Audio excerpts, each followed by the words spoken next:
Buenas tardes, habla Sandry. Hoy les quiero hablar sobre la parábola de la oveja perdida. Y vamos a llamar este mensaje el fugitivo. Las parábolas de la oveja perdida, de la moneda perdida y del hijo pródigo presentan en distintas formas el amor compasivo de Dios hacia los que se descarriaron de él. O sea, los que se van, ¿verdad? Las ovejas negras que corren. Aunque ellos se han alejado de Dios, Él no los abandona nunca en su miseria. Esta parábola está llena de bondad y una tierna compasión hacia todos los que hayan expuestos a las tentaciones del astuto enemigo. En la parábola del hijo pródigo se presenta el proceder del Señor con aquellos que conocieron una vez el amor del Padre, pero que han permitido que el tentador los llevara cautivos a su voluntad. El hombre tenía 2 hijos. Este era un rey que tenía muchas tierras y mucho dinero. Y tenía un hijo mayor, obvio, y un hijo menor. El hijo menor de ellos le dijo a su padre: Padre, dame la parte de los bienes que me corresponden. O sea que él quería su herencia. Y el padre les repartió los bienes. No muchos días después, juntándolo todo, el hijo menor se fue lejos, a una provincia apartada. Este hijo menor se había cansado de la sujeción a que estaba sometido en la casa de su padre, o sea que no quería seguir las reglas. Le parecía que se restringía su libertad, interpretaba mal el amor y cuidado que le prodigaba su padre y decidió seguir los dictados de su propia inclinación, o sea que él se fue por su propio decir, ¿no? El joven no reconocía ninguna obligación hacia su padre, ni expresaba gratitud por lo que su padre le había dado. No obstante, reclama el privilegio de un hijo en la participación de los bienes de su padre. Desea recibir ahora la herencia que le correspondería a la muerte de su padre, pero su padre todavía no había muerto. Estaba empeñado en gozar del presente y no se preocupaba por el futuro. Habiendo obtenido su patrimonio, sus bienes, fue a una provincia apartada, lejos de la casa de su padre. Teniendo dinero en abundancia y libertad para hacer lo que él quería, se lisonjea de haber logrado el deseo de su corazón. No hay quien le diga, no hagas esto, porque sería perjudicial para ti, o haz esto porque es lo mejor o es lo recto, lo correcto, ¿verdad? Las malas compañías le ayudaban a hundirse cada vez más profundamente en el pecado y desperdiciaba sus bienes viviendo perdidamente con mujeres y vino, y pues ya saben la historia, ¿no? Se fue de parranda este hijo pródigo. La Biblia habla de hombres que profesando ser sabios se hicieron necios. Y este es el caso del joven de esta parábola.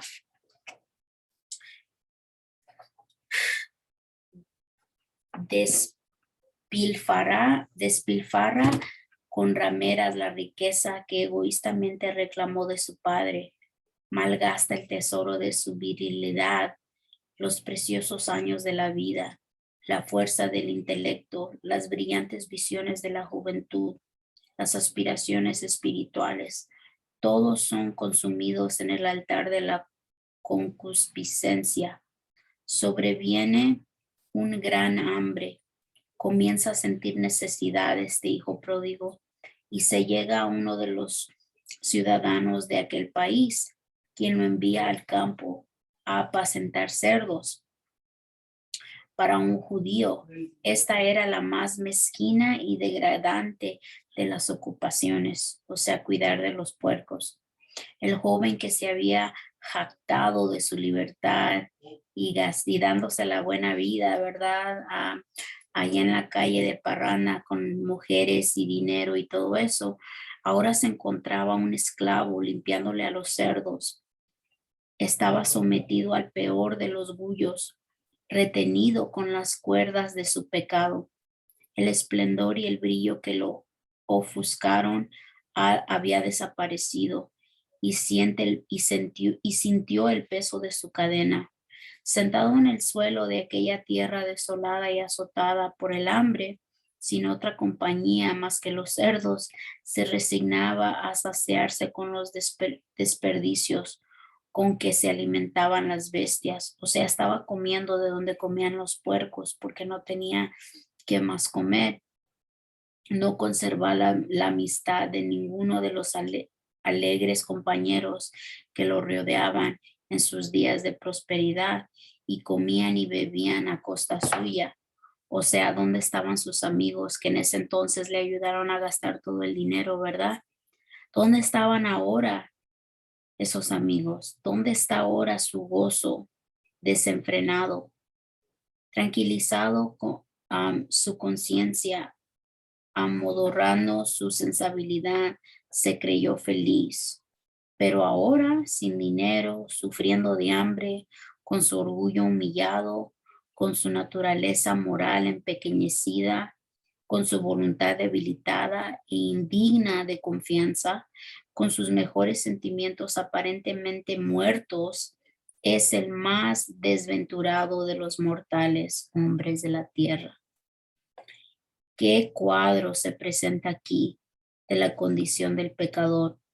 Aunque rodeado de las bendiciones del amor divino, no hay nada que el pecador empeñado en la complacencia propia y los placeres pecaminosos desee tanto como la separación de Dios.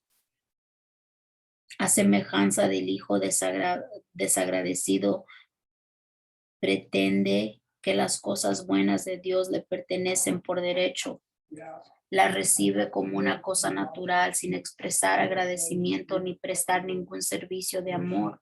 Así como Caín salió de la presencia del Señor para buscarse hogar, así como el pródigo vagó por una provincia apartada, así los pecadores buscan la felicidad en el olvido de Dios.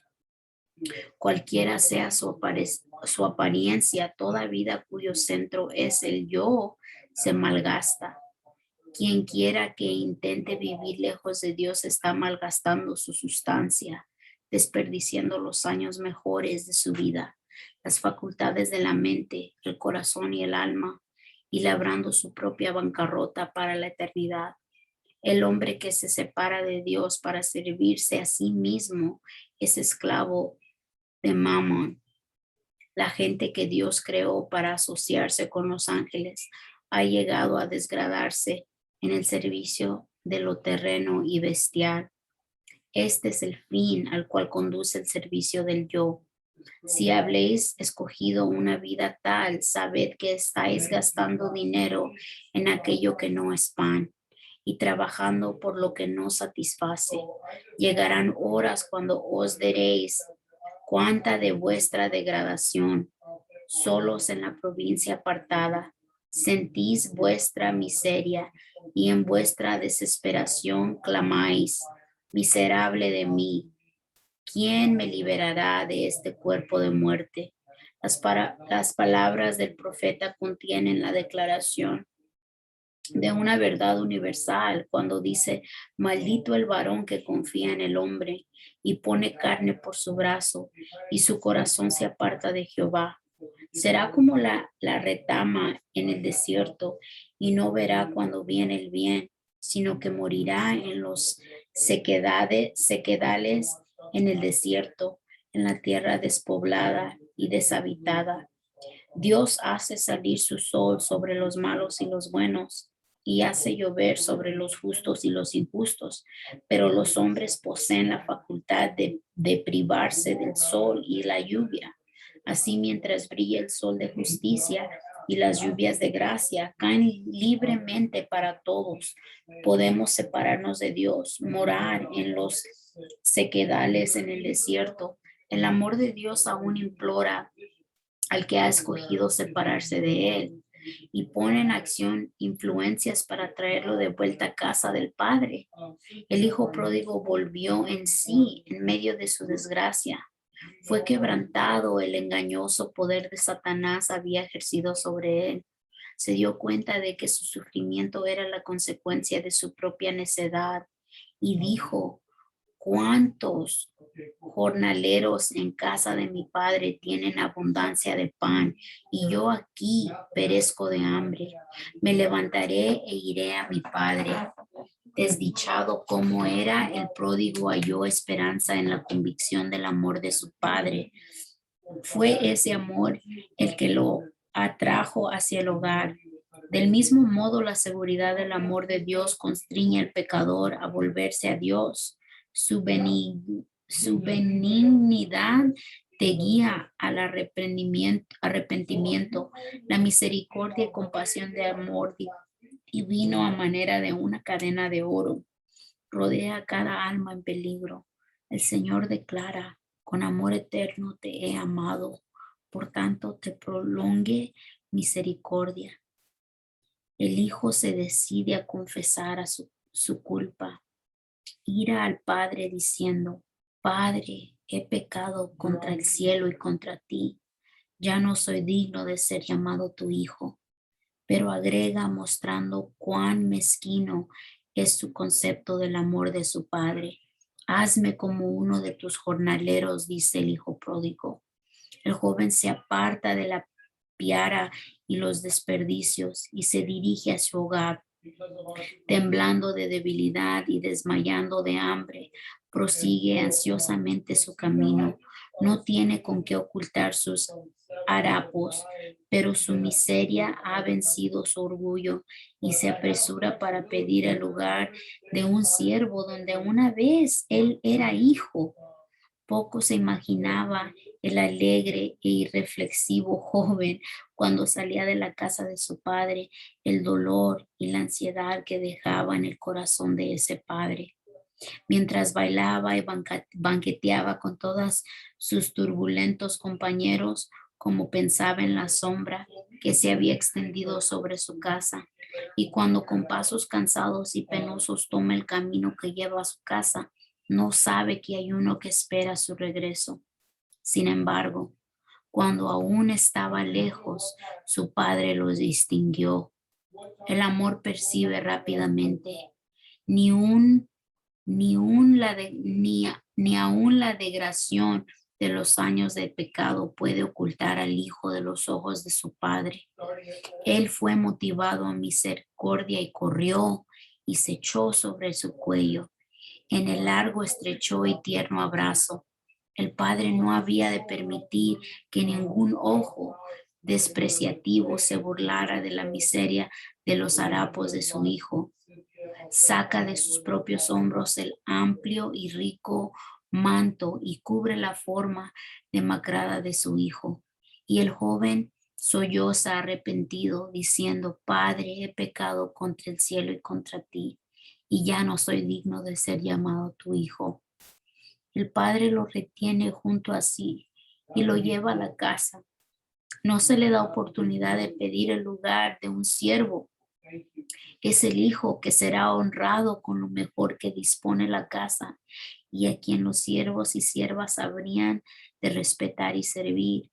El padre dice a sus siervos: sacad el mejor vestido y vestidle y ponle un anillo en su mano y calzado en sus pies, y trae el brasero gordo y matadlo y comamos y hagamos fiesta, porque este mi hijo muerto era y ha revivido, se había perdido y es hallado, y comenzaron a regocijarse.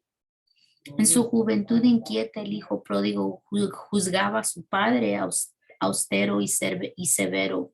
Cuán diferente es su concepto de él ahora. Del mismo modo, los que siguen a Satanás creen que Dios es duro y exigente. Creen que los observa para denunciarlos y condenarlos, y que no está dispuesto a recibir al pecador mientras tenga alguna excusa legal para no ayudarle. Consideran su ley como una restricción a la felicidad de los hombres, un orgullo abrumador del que se libran con alegría. Pero aquel cuyos ojos han sido abiertos por el amor de Dios, de Cristo, contemplarán a Dios como un ser compasivo. No aparece como un ser tirano e impecable, sino como un padre que anhela abrazar a su hijo arrepentido. El pecador exclamará con el salmista, cómo el padre se compadece de los hijos, se compadece Jehová de los que le temen. En la parábola no se vitupera al pródigo, ni se le echa en cara su mal de proceder. El hijo siente que el pasado es perdonado y olvidado, borrado para siempre. Y así Dios dice al pecador, yo deshice como una nube tus rebeliones y como niebla tus pecados. Perdonaré la maldad de ellos y no me acordaré más de su pecado. Deje el impío su camino y el hombre inicuo sus pensamientos y vuélvase a Jehová, el cual tendrá de él misericordia, y al Dios nuestro, el cual será amplio en perdonar. En aquellos días y en aquel tiempo, dice Jehová, la maldad de Israel será buscada y no aparecerá, y los pecados de Judá y no se hallarán. ¿Qué seguridad se nos da aquí de la buena voluntad de Dios para recibir al pecador arrepentido? ¿Has escogido tú, lector, tu propio camino? ¿Has vagado lejos de Dios? ¿Has procurado deleitarte con los frutos de la transgresión para hallar tan solo que se vuelven ceniza en tus labios? Y ahora, desperdiciados tus bienes, frustrados los planes de tu vida y muertas tus esperanzas, te sientes solo, abandonado. Oye aquella voz que hace tiempo has estado hablando a tu corazón, pero a la cual no creías escuchar y no querías escuchar. Lleva a ti distinta y clara. Levantaos y andad, porque no es este lugar de reposo, pues está contaminado, corrompido grandemente. Vuelve a casa de tu padre. Él te invita diciendo, vuélvete a mí, porque yo te redimí.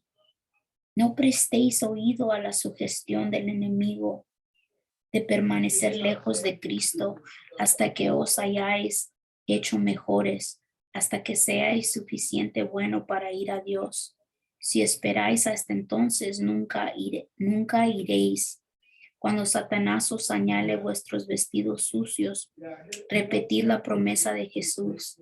Al que a mí viene, no le echo fuera. Decid al enemigo que la sangre de Jesucristo limpia de todo pecado. Haced vuestra la oración de David. Purifícame con hisopo y seré limpio. Lávame y seré más blanco que la nieve, Señor. Levantaos, id a vuestro Padre.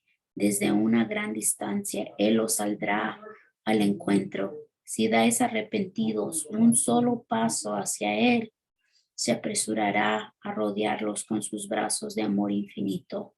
Su oído está abierto al clamor de la alma contrita. Él conoce el primer esfuerzo del corazón para llegar a Él. Nunca se ofrece una oración, aún balbuceada. Nunca se derrama una lágrima, aún en secreto. Nunca se acaricia un deseo sincero, por débil que sea, de llegar a Dios sin que el Espíritu de Dios vaya a su encuentro. Aún antes de la oración sea pronunciada o el anhelo del corazón sea dado a conocer, la gracia de Cristo Jesús sale al encuentro de la gracia que está obrando en el alma humana.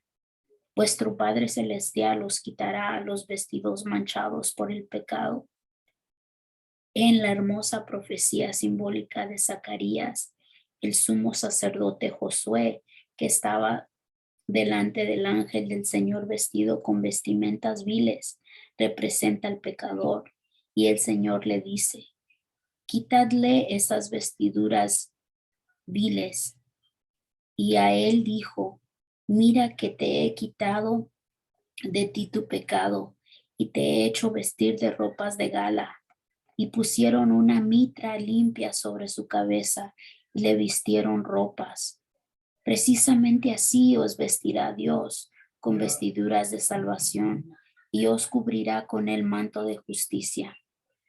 Bien que fuisteis echando entre los tiesos, seréis como alas de palomas cubiertas de plata y sus plumas con amarillez de oro. Me llevó a casa del banquete y su bandera sobre mí fue amor. Si anduvieres por mis caminos, declara él, entre estos que aquí están te daré lugar, aún entre los santos ángeles que rodean su trono. Como el gozo del esposo con la esposa, así se gozará contigo el Dios tuyo.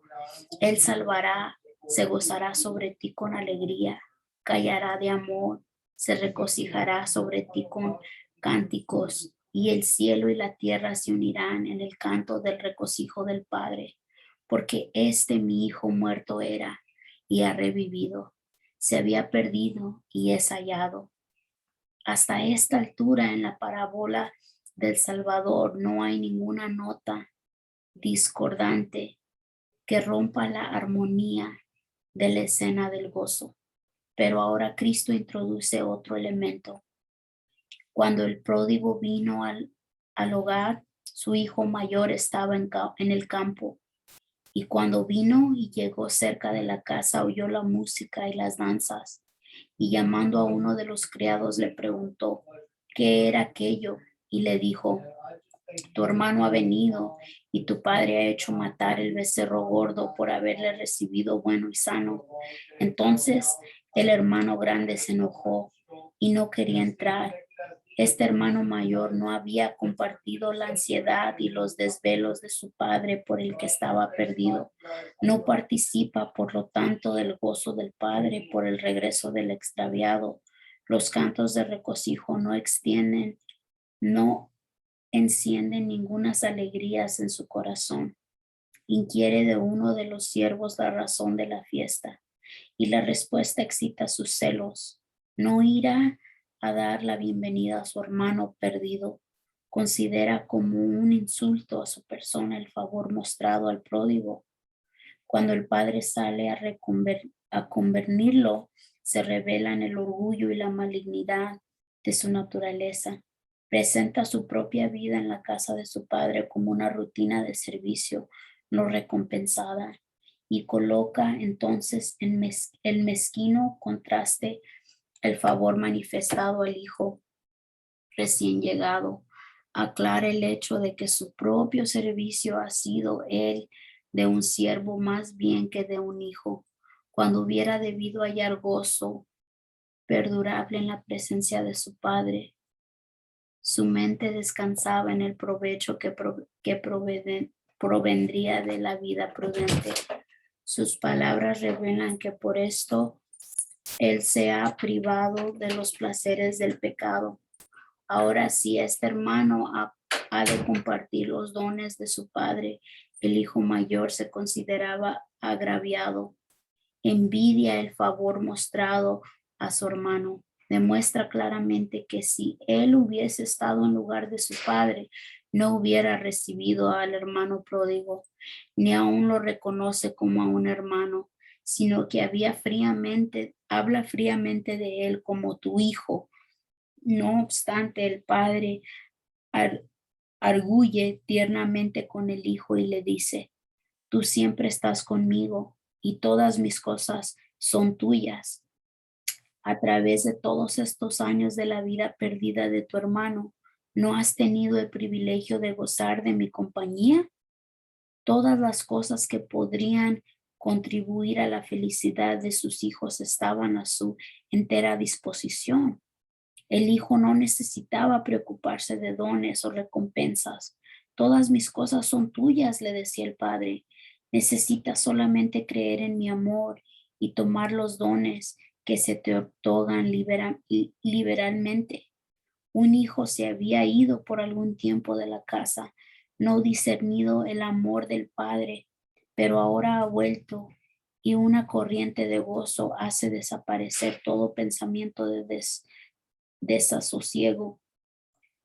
Tu hermano era muerto y ha revivido, se había perdido y es hallado. Se logró que el hermano mayor viera su propio espíritu vil y desagradecido. Llegó a ver que aunque su hermano había obrado perversamente, era todavía su hermano. Se arrepintió el hermano mayor de sus celos y de la dureza de su corazón. Concerniente a esto, Cristo guardó silencio porque la parábola todavía se estaba desarrollando y a sus oyentes les tocaba determinar cuál sería el resultado.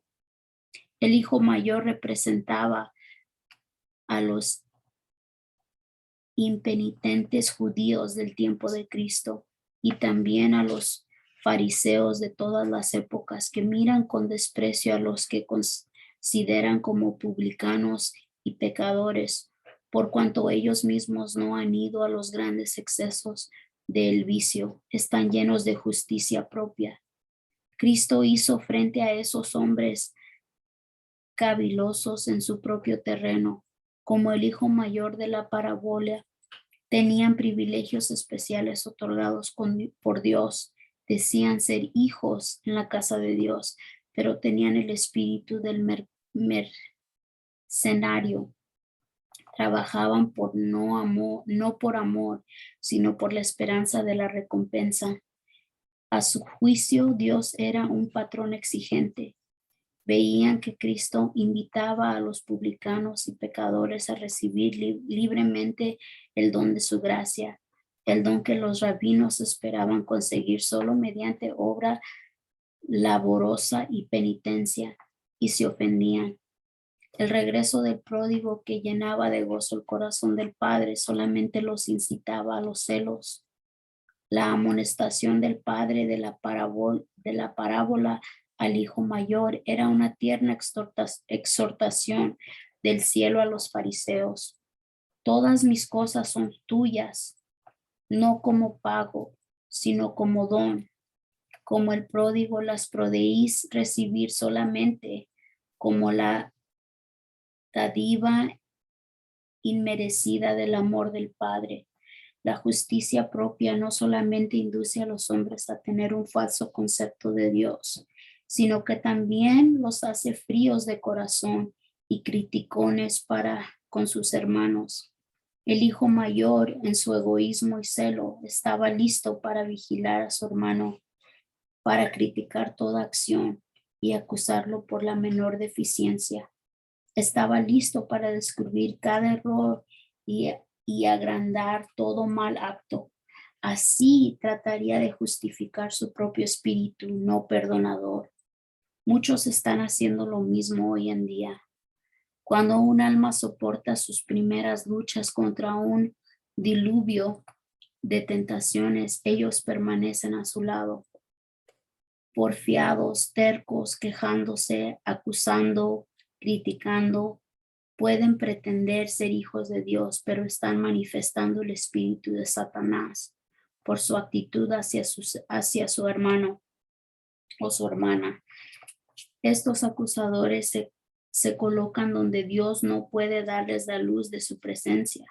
Muchos están preguntando constantemente con fe, ¿con qué me presentaré ante Jehová y adoraré a Dios Santísimo? Me presentaré con él con holocaustos, con becerros de un año. Se agradará Jehová de millares de carneros o de 10,000 arrayos de aceite. Pero, oh hombre, él te ha declarado lo que es bueno. ¿Y qué pide Jehová de ti? Solamente hacer justicia y amar misericordia y humillarte ante tu Dios. Este es el servicio que Dios ha escogido. Desatar las ligaduras de impiedad, soltar las cargas de opresión y dejar ir libres a los quebrantados, y que rompáis todo orgullo y no te escondas de tu hermano o tu hermana. Cuando comprometáis que sois pecadores salvados solamente por el amor de vuestro Padre Celestial, sentiréis tierna compasión por otros que están sufriendo en el pecado. No afrontaréis más la miseria y el arrepentimiento con celos y censuras. Cuando el cielo del egoísmo de vuestros corazones se derrita, estaréis en armonía con Dios y participaréis de su gozo por la salvación de los perdidos. Es cierto que pretende ser hijo de Dios, pero si esta pretensión es verdadera, ¿es tu hermano el que era muerto y ha revivido? ¿Se había perdido y es hallado? Está unido por ti los vínculos más estrechos, porque Dios lo reconoce como hijo. Si niegas tu relación con él, demuestras que no eres sino asalariado en la casa y no hijo en la familia de Dios. Aunque no os unáis para dar la bienvenida a los perdidos, el regocijo se producirá y el que haya sido restaurado tendrá lugar junto al Padre y en la obra del Padre. Aquel a quien se le perdona mucho, ama mucho, pero vosotros estaráis en las tinieblas de afuera, porque el que no ama no ha conocido a Dios, porque Dios es amor.